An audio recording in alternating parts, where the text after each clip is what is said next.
So I'm not very Swedish, but my talk this evening here at TEDx is to all of you out there who at one time or another have had to innovate your way through the educational system.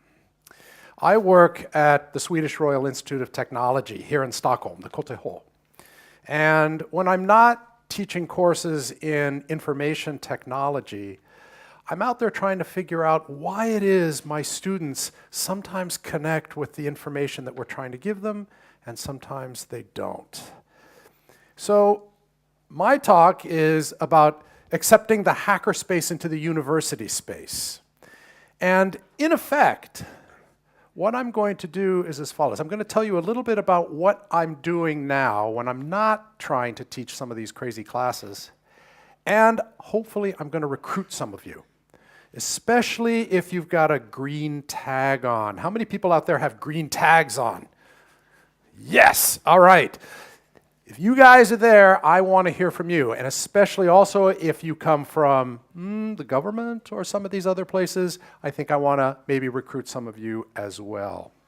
So right now I'm involved in an incredibly cool project where I've really got a chance to innovate in the educational space. I'm putting together a piece of a new doctoral school. So for you guys who are thinking about like graduate school or something like that, a new doctoral school that is being put together by the European Institute of Technology, ICT labs. And here is an opportunity for me to put together something that's really interesting, because what they want is they want not just to focus on the normal information technologies, they want us to really focus on how we're going to apply it. You have to be able to get your degree, but you have to show what good it has. How are you really furthering commerce? How are you really helping society? How does your work really apply, which makes it incredibly different? So we've been hearing a lot about, well, how do you really think about making your work apply? And how do you really start learning in a space like that? So I'm going to talk about hackerspaces, because one of the things that I want to do is I want to bring hackerspaces as a tool into the university, but the university in an official way. Now that's kind of interesting, isn't it? Because when you think about the beginnings of hackerspaces, they have a lot of their roots in the university. And they have incredible value because so many people who developed their skills at those universities, they went out and they really made enormous contributions in IT. But when they were making those hackerspaces and when they were coming together with these ideas, they're a little bit divergent from the normal way that universities work. So I'm going to share with you some of the major challenges in getting hackerspaces into the universities, because what you'll see is there's a clashing of values. They work in completely different ways. Now, this is not to say that there's anything necessarily better about one set of values or the other. You'll just see that they're different. So part of the challenge of bringing these ideas of hackerspaces in is to be able to reconcile these values and make them work together. And then I'm going to give you a little bit of information about what I'm trying to do to reconcile the differences in the values that I'm going to show you in the time I've got. But this is where I want to recruit you. I want to know your ideas. I want to know your experiences. And I want to know what has made the system work for you and what would make the system work for you in the future. So, as I look to accept the hackerspace into the university space, the first challenge I've got is to accept non-judgmental access. Access to what? Access to the resources. Access to the resources in the university, access to the resources in the labs, access to the resources that spread across the university with respect to what everybody knows. Now, when I looked at Katarina's first talk, and she was showing those pictures of those spaces, oh, come on. Most universities in general don't have spaces like that. You probably remembered what it was like when you went through it. How can I bring in non-judgmental access to these spaces? Now, what do I mean by that? I mean that a hackerspace accepts you for the traits and talents that you can offer, what you have. What I don't want is any kind of a space that I bring in my students where I'm going to give them access based on something relatively artificial. like their degree that they have, or their age, or some title that they've got, or maybe their rank in the system. None of these are relevant because that doesn't really necessarily help you learn or share the information together. Now think about those set of values and then in the university. By necessity, a university is very judgmental. There's a lot of barriers to entry. What's your background? What are the prerequisites do you have? Are you really sure you have the kind of merit that we're looking for? I need to be able to put those things together in some way. The next challenge is to accept an open value, an open model of success. Now this is really important when you think about it. What do I mean by open here? Now open, I mean it in the exact same way that I mean open software and open hardware. It means that success is something that I can achieve, but when I do it, my success flows out and actually benefits the people around me. Likewise, the people then can take my success and build on it. I share what I've accomplished, I share what I've done, and now you can now take that success and you can build your own developing of your traits, developing of your abilities and skills, and accomplish on top of that. And then that system drives the whole machine forward. Contrast that with the traditional university where success tends to be zero-sum. You're a professor in the next department. Let's work together on this. If I help you get the grant money, then I won't get the grant money. There's only so much to go around. Or, as many of us who are students, we know, if you get the A, I might not. So I have to do better than you. I want, in this kind of an educational space, success to not be zero-sum. The third challenge I want to bring your attention to is the one that I would say now, the acceptance of a broader scale of impact. So in a hackerspace, people work in a collaborative environment, and their work is very applied. They're looking to solve a problem. They're learning to discover something. They're learning to develop their skills. They're learning to develop their traits. Now, the impact is very broadly measured, and it's measured, I claim, through accomplishment. You start out in life with traits. Maybe you're talented at something. What I want to do is I want to develop those things into ability, and then you're going to go out and you're going to show what you can do with that. And accomplishment, therefore, is not bounded. It's not bounded by any particular one thing. So you can think that accomplishment is made up of technical, commercial, entrepreneurial, societal, any kind of contribution in that area, as well as educational.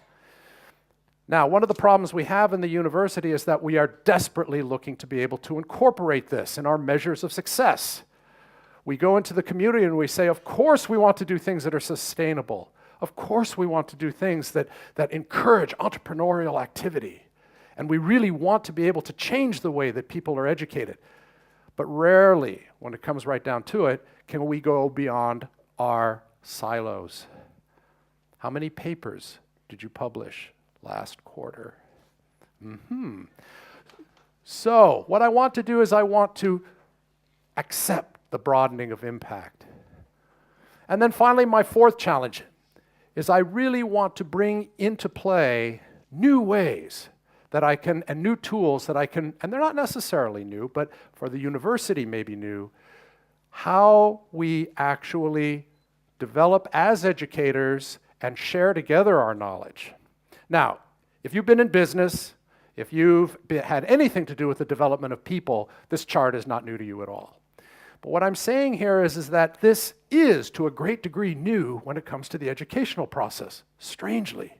So what this chart shows is people coming into the system, any system, whether you're new to any job or any school, you're going to come into this chart which shows your progress, your human progress, and your skills progress over time.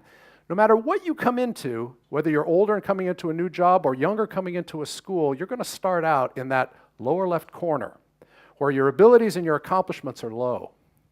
And as you move, the people around you are going to look at you and say, what are those traits you have? What are those talents you've got?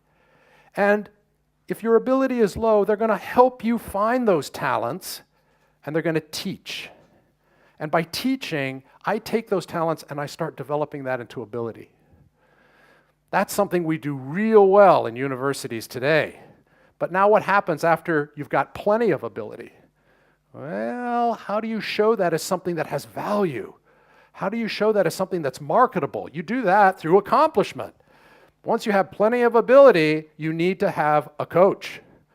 A coach then tells you what to do, advises you, says, all right, with those abilities, try this, try this, try this.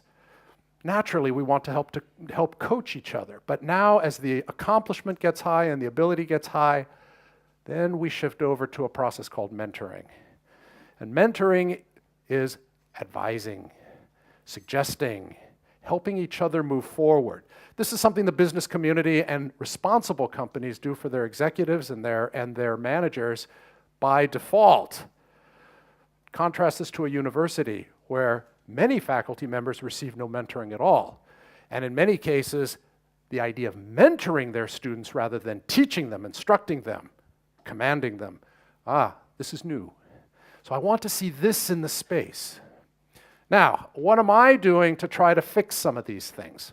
So this is how I want to finish up with my talk. But like I say, I'm really looking for people to come and tell me what they think.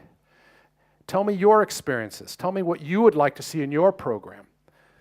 Because what I'm doing here are the following to address these four things that I've told you about. The first one is that I want to come up with concrete ways that we can define what impact is. I know I want to have impact on society. I want to have impact on entrepreneurship. But how can I measure them? What is the right way? When a student comes out of the system, how would you like to be measured? Would you like to be measured, for example, some possible ideas are numbers of job offers, starting salaries, maybe entrepreneurial efforts, things like this that we can put into the balance along with the traditional university measures and come up with what the impact really is. What should they be? I'm working on that now. Another one is to be able to say, I want this hackerspace to be interdisciplinary. Now, this is another whole talk. I could talk to you for 2 days about my ideas about being interdisciplinary, but where do the solutions come from? Where do the skill development come from? We all have talents. How do we discover them? We don't do it in a single vertical silo. We do it by exchanging our ideas and skills amongst a very broad range of different ideas, thoughts, opinion. So I want to bring into this space, this graduate school space, people from all different areas. I don't want just IT engineers in there. I want artists in there. I want designers in there. I want creative people. I want people who have been in business and industry and they know what it's like. I want kids coming in from high schools and saying, what's it all about? All of these people have something to offer. They should be in that space. And the biggest thing is, how do I attract faculty? If you're a teacher, if you're a faculty member, how can I attract you? What is the best thing that I need to be able to say, this is a space that not only develops my students, it develops you as the faculty member as well. That's very, very important to where I'm going. And then finally, the last two. I want to use the hackerspace to extend merely the teaching to the mentoring. It's mentoring that keeps us all going. Mentors need to be mentored in turn. We leverage from each other. We bootstrap each other off in the next directions that we're going to go. One of the very interesting things, what I love when I listen to my students, is some of the students who are genuinely disturbed that they don't know what they're going to do 5 years from now. And I always tell them they don't know how lucky they are. If you really, really want to succeed, never know where you're going to be 5 years from now. Mentor your way towards that goal. That is what I want to achieve in this space. And then finally, the last one, the catch-all. How do I use communication beyond what I can do in my immediate space? I want my space to cross boundaries. I want my space to cross departments. I want my space to cross schools. I want to be able to effectively use not just the internet, but any communication modality that I can use to extend my hackerspace education space so that it's almost virtual. So that people now from all walks of life, all geographic areas, without regard to the country they're in, without regard to how old they are, what their background is, what their degrees are, etc., can come into this space, learn, and contribute. So if you have ideas about how to do that, and fortunately, through TEDx, I'm working with some very talented people who have some very good ideas about how to do that. And I really would like to hear your models as well. So with that, I open it. Please get in contact with me, and let's move forward here to a new model of the way education is done.